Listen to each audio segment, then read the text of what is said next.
Hello students, कक्षा 9वीं के सभी विद्यार्थियों का गणित के ऑनलाइन प्लेटफॉर्म में स्वागत है। आज की क्लास में हम चैप्टर 11 चतुर्भुज प्रारंभ कर रहे हैं। ठीक है, तो सबसे पहले हम यह समझेंगे कि चतुर्भुज आखिर क्या होता है। ठीक है, चतुर्भुज की परिभाषा और उसका जो चित्र है वो किस प्रकार से बनाया जाता है उसको हम समझेंगे। तो देखेंगे ये चतुर्भुज की परिभाषा, चार भुजाओं से घिरे बंद आकृति को चतुर्भुज कहा जाता है। ठीक है, सीधे और सामान्य भाषा है इसकी कि चार भुजाओं से घिरे बंद आकृति को क्या कहते हैं? चतुर्भुज कहते हैं। ठीक, इस प्रकार से मैंने एक डायग्राम बनाया है जिसमें ये चार भुजाएं इस प्रकार से लिए गया है कि ये एक बंद आकृति बना रही है। ठीक है, तो देखिए यहाँ पर ये ए बी सी डी इन बिंदुओं का शीर्ष बिंदु, ये भुजाओं का क्या है? शीर्ष बिंदु है। तो लिखेंगे कि ए चतुर्भुज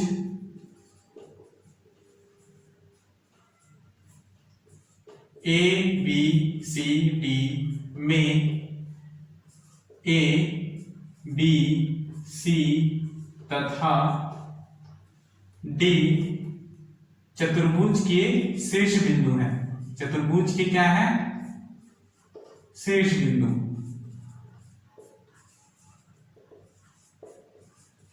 ठीक है, तथा दूसरा पॉइंट में कि A B B C C D और ए डी या डी ए चतुर्भुज के चार भुजाएं हैं। और अगला पॉइंट लिखेंगे कि ए सी तथा बी डी चतुर्भुज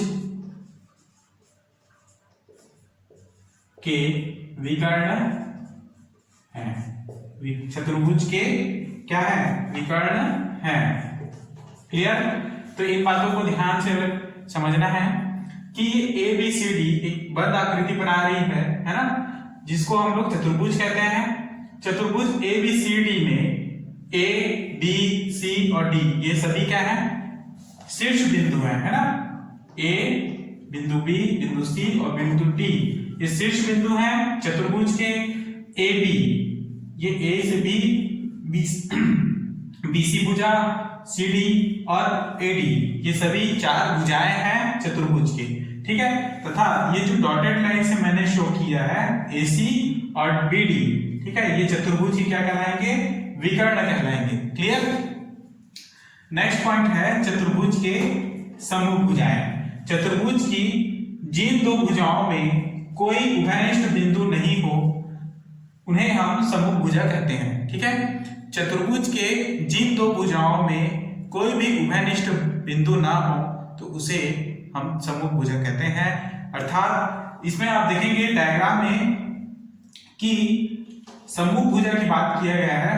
देखिए ये भुजा जो डीसी है, भुजा बीसी के साथ जुड़ा हुआ है, तो इसका उभयनिष्ठ बिंदु है यहाँ पर। तो ये बीसी, डीसी और बीसी ये समूह भुजा नहीं है। ठीक है, क्योंकि इनमें उभयनिष्ठ बिंदु सी है। ठीक, परंतु समूह भुजा कौन कौन सा होगा? चतुर्भुज ए बी सी डी में समूह भुजा ए बी सी डी में समूह भुजाएं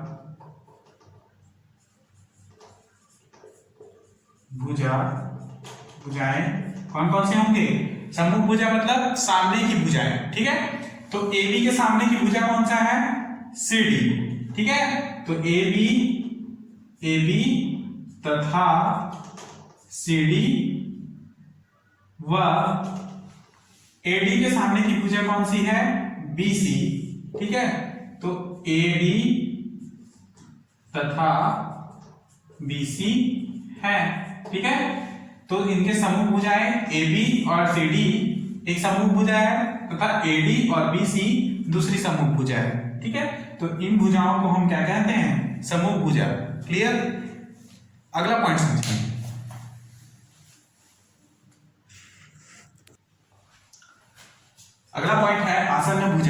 या संलग्न भुजाएं। ठीक है, आसन्न भुजा या संलग्न भुजा नाम से ही समझ में आता है कि दो भुजाएं जब आपस में संलग्न हो या जुड़ी हुई हो वो भुजाएं क्या होती हैं, आसन्न भुजाएं कहलाती हैं। ठीक है, तो जिन दो चतुर्भुज में जिन दो भुजाओं का सीमांत बिंदु उभयनिष्ठ होता है वह आसन्न भुजा या संलग्न भुजा कहलाता है। ठीक है, ध्यान से समझेंगे कि देखिए इस प्रकार से ये एक चतुर्भुज है ABCD। ठीक है, ये प्रतिच्छेदी रेखा है, मतलब दो विकर्ण है एक दूसरे को काट रही है, तो उनका बिंदु है जहां पर काट रहा हुआ है O। ठीक है, तो यहां पर देखेंगे कि चतुर्भुज की जिन दो भुजाओं का सीमांत बिंदु उभयनिष्ठ होता है उसे आसन्न भुजा कहेंगे या संलग्न भुजा कहेंगे। तो इनमें से कौन कौन सी भुजाएं आसन्न या संलग्न है इसमें आप ध्यान से समझेंगे। उभयनिष्ठ बिंदु देखिए AD और AB ये दोनों आसन्न भुजाएं कहलाएंगे क्योंकि इनके उभयनिष्ठ बिंदु एक ही है ना, बिंदु A। ठीक है, एक ही बिंदु पर ये दोनों भुजाएं हैं, है ना, AD और AB। तो AD चतुर्भुज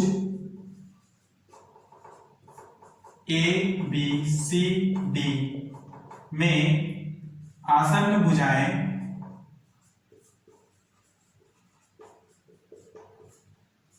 AB व AD तथा ABAD तथा कौन कौन सी आसन्न भुजाएं होंगी, BC और DC। ठीक है, BC DC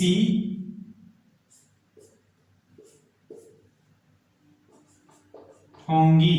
ठीक है, तो ये दोनों आसन्न भुजाएं कहलाएंगी। ठीक है, उसी प्रकार से AB मैंने बताया कि AB और AD तथा BC और DC, उसी प्रकार से AB और BC ये भी आसन्न भुजाएं हैं। ठीक है, तो AB और BC, AB तथा BC, उसके बाद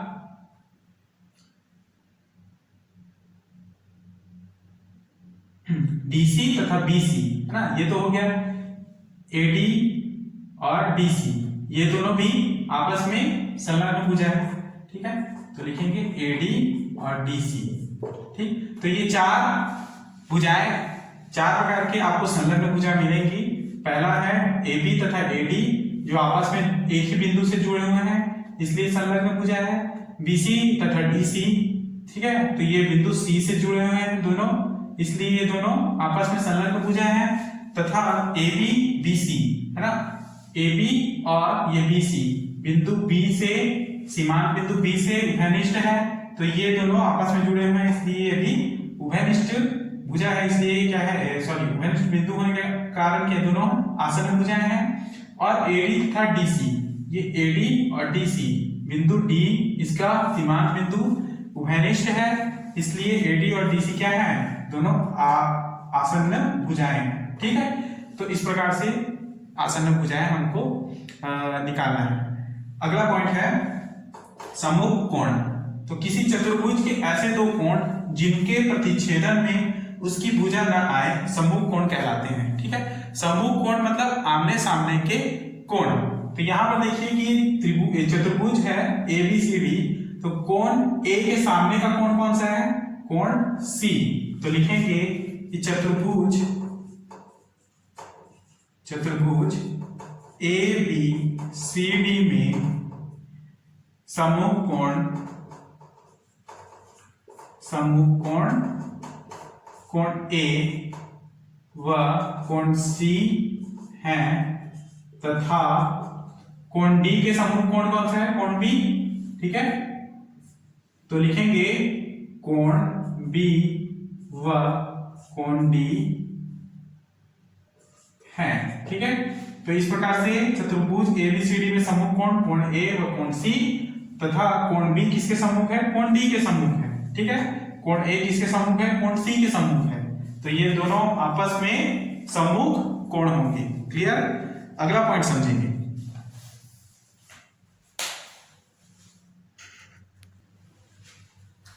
अगला पॉइंट है आसन्न कोण। आसन्न कोण किसी चतुर्भुज के ऐसे दो कोण जिनके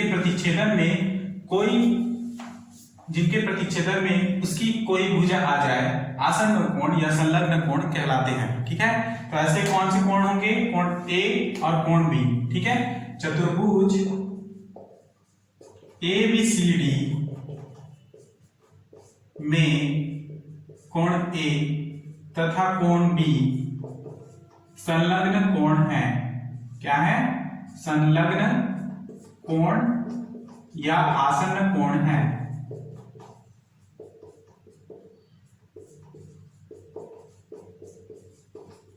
ठीक, नेक्स्ट पॉइंट देखेंगे कि समलंब चतुर्भुज। देखिए, इस चीज को मैं बता रहा था कि कोण ए और कोण बी क्या होंगे, इस चित्र के अनुसार ये आसन्न कोण होंगे। ठीक है, नेक्स्ट है समलंब चतुर्भुज, वह चतुर्भुज जिसमें दो सम्मुख भुजाओं का एक युग्म समांतर हो समलंब चतुर्भुज कहलाता है। दो सम्मुख भुजाओं का एक युग्म, है ना, खाली एक युग्म समांतर हो, ऐसे चतुर्भुज क्या होंगे? समलंब चतुर्भुज कहलाते हैं। समलंब चतुर्भुज एक युग्म समांतर होने का अर्थ ये है कि देखिए यहाँ पर भुजा AB समांतर है भुजा CD के या DC के। ठीक है, AB समांतर है DC के, तो यहाँ पर AB और DC समांतर होने के कारण ये एक ही युग्म है, परंतु AD समांतर नहीं है BC के, क्योंकि ये आगे जाकर एक दूसरे को प्रतिच्छेद कर रहे हैं, है ना।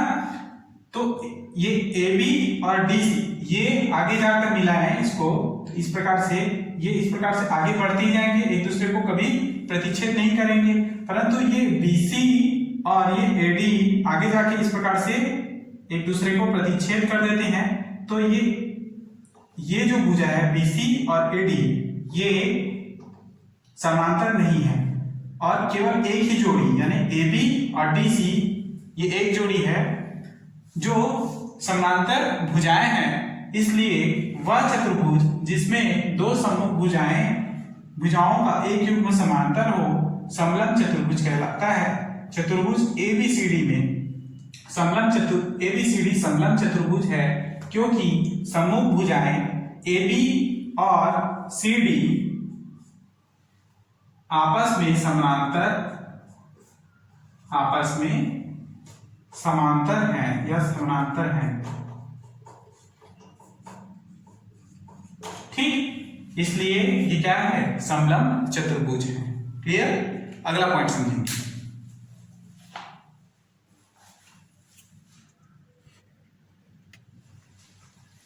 अगला पॉइंट है समांतर चतुर्भुज, वह चतुर्भुज जिनके आमने सामने की भुजाएं समांतर होती हैं या समान होती हैं, वह समांतर चतुर्भुज कहलाते हैं। ठीक है, जैसे कि ये डायग्राम मैंने बताया कि ABCD इस प्रकार से चतुर्भुज मैंने लिया है। यहाँ पर देखेंगे कि AB समांतर है CD के, तो AB व CD समांतर है। उसी प्रकार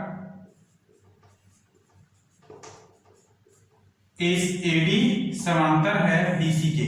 ठीक है, AD व BC समांतर है। तो परिभाषा में मैंने क्या बताया कि वह चतुर्भुज जिनके आमने सामने की भुजाएं समांतर हो समांतर चतुर्भुज कहलाते हैं। AB समांतर है CD के और AD समांतर है BC के, इसलिए दिया गया चतुर्भुज एक समांतर चतुर्भुज होगा। ठीक, नेक्स्ट लाइन में अगला पॉइंट है समांतर चतुर्भुज के गुणधर्म, कि समांतर चतुर्भुज होने के लिए कौन कौन सा नियम लागू होता है, इन बातों को हमको ध्यान में रखना है। ठीक है, समांतर चतुर्भुज के गुणधर्म हैं निम्न है। पहला कि प्रत्येक युग्म में सम्मुख भुजाएं बराबर होती हैं। प्रत्येक युग्म में सम्मुख भुजाएं बराबर होती हैं का अर्थ मैंने अभी बताया कि जिनकी आमने सामने की भुजाएं आपस में बराबर होती हैं। AB CD के बराबर है और AD BC के बराबर है। तो यहां पर लिखेंगे कि AB बराबर DC और AD बराबर क्या है? BC। ठीक, नेक्स्ट पॉइंट है कि प्रत्येक युग्म में सम्मुख कोण बराबर होते हैं। प्रत्येक युग्म में सम्मुख कोण बराबर होते हैं, मतलब कोण ए कोण सी के बराबर होगा, कोण ए बराबर कोण सी, तथा ये पहला पॉइंट के लिए है, ये दूसरा पॉइंट है, और कोण डी कोण बी के बराबर है। ठीक, तो कोण बी बराबर कोण डी। ठीक, उसी प्रकार से तीसरा पॉइंट बताया गया है कि दोनों विकर्ण एक दूसरे को समद्विभाजित करते हैं।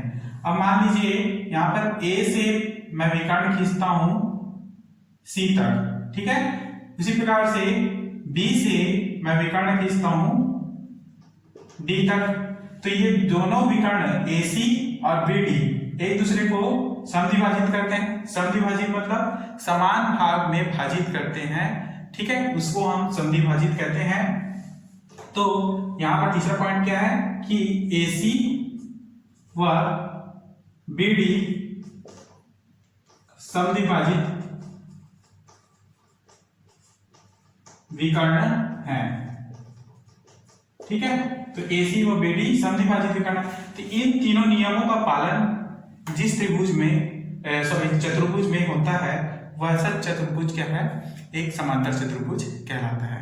पहला पॉइंट है कि चतुर्भुज के आमने सामने की भुजाएं क्या हो, समान हो। दूसरा पॉइंट यह है कि उनके आमने सामने के कोण जो है समान हो या बराबर हो, तथा उनके जो विकर्ण है वो आपस में एक दूसरे को समद्विभाजित करते हो।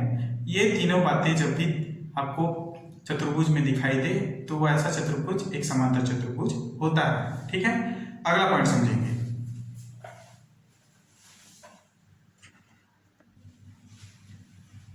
नेक्स्ट पॉइंट है आयत। ऐसा चतुर्भुज जिसका प्रत्येक कोण समकोण हो या 90 अंश का हो तथा जिसकी आमने सामने की भुजाएं समान हो, वो क्या कहलाते हैं, आयत। ठीक है, तो ये आयत का डायग्राम इस प्रकार से बनाया जाएगा, ठीक है, जिसमें AB और CD तथा AB किसके बराबर है, CD के, AD किसके बराबर है, BC के। ठीक है, मैंने क्या बोला, तीन बातों को याद रखना है आपको कि आयत में आमने सामने की भुजाएं समान होती हैं, जैसे कि AB समान है CD के। ठीक है, AB बराबर है CD। दूसरा पॉइंट, प्रत्येक कोण 90 अंश का होता है, यानी कोण A बराबर कोण B बराबर कोण C बराबर कोण D कितने अंश का, 90 अंश का है। ठीक है, विकर्ण समान होते हैं, यानी AC बराबर क्या है, BC, AC बराबर है BD। ठीक है, तो ये तीन पॉइंट आपको याद रखने हैं, ये आयत कहलाते हैं इस प्रकार से। ठीक, अगला पॉइंट है समचतुर्भुज। ऐसा समांतर चतुर्भुज जिसकी आसन्न भुजाएं बराबर हो समचतुर्भुज कहलाता है, और समचतुर्भुज की सभी भुजाएं क्या होती हैं, बराबर होती हैं। ठीक है, तो परिभाषा में समझना है कि ऐसा चतुर्भुज जिसकी आसन्न भुजाएं बराबर हो। तो यहाँ पर आसन्न भुजाएं कौन कौन सी हैं, पहला दो आसन्न भुजाएं कौन कौन सी हैं, AD और AB, ये दोनों आसन्न भुजाएं हैं। ठीक है, उसी प्रकार से AD और DC ये दोनों आसन्न भुजाएं हैं क्योंकि ये दोनों आपस में जुड़ी हैं। वैसे ही DC और BC ये दोनों आसन्न भुजाएं हैं और AB तथा BC आसन्न भुजाएं हैं। तो समांतर चतुर्भुज में जिसकी आसन्न भुजाएं बराबर हों, ये सभी की आसन्न भुजाएं क्या है, बराबर हैं, इसलिए क्या कहलाएगा, समचतुर्भुज कहलाता है। और समचतुर्भुज की सभी भुजाएं क्या होती हैं, बराबर। तो यहाँ पर भी AD बराबर DC बराबर BC और बराबर AB है। ठीक, तो सभी भुजाएं क्या है, बराबर हैं, इस कारण ये एक समचतुर्भुज कहलाएगा। ठीक, अगला पॉइंट समझेंगे।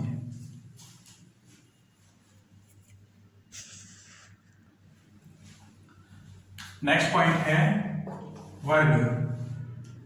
ऐसा चतुर्भुज जिसकी दो आसन्न भुजाएं बराबर हों वर्ग कहलाता है। ठीक है, और वर्ग के चारों कोण क्या होते हैं, 90 अंश के होते हैं, प्रत्येक कोण समकोण होता है। क्लियर, तथा वर्ग की चारों भुजाएं भी बराबर होती हैं।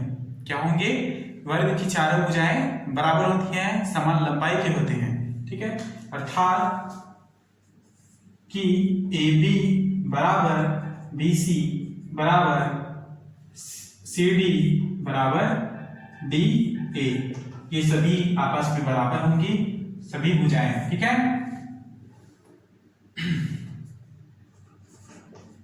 बराबर भुजाएं, ठीक। दूसरा पॉइंट है कि अब वर्ग में प्रत्येक कोण 90 अंश का होता है, यानी कोण ए बराबर कोण बी बराबर कोण सी बराबर कोण डी, यानी 90 अंश के, सभी 90 अंश के कोण हैं, क्लियर।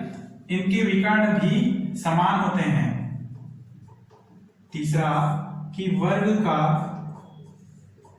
विकर्ण भी बराबर होता है, ठीक। तो ये इस प्रकार से डायग्राम इस प्रकार से बनेंगे जिनके सभी भुजाएं क्या हो, समान हो, समान लंबाई के हो, प्रत्येक कोण क्या हो 90 अंश का हो, और उनके विकर्ण भी समान बराबर हो, तथा दो आसन्न भुजाएं बराबर हो, वर्ग कहलाता है आसन्न भुजाएं, यानी ये ए बी तथा डी सी, ए बी और डी सी, ये दो आसन्न भुजाएं हैं जो क्या है समान है, इसलिए क्या कहलाएंगे, वर्ग कहलाएंगे, क्लियर।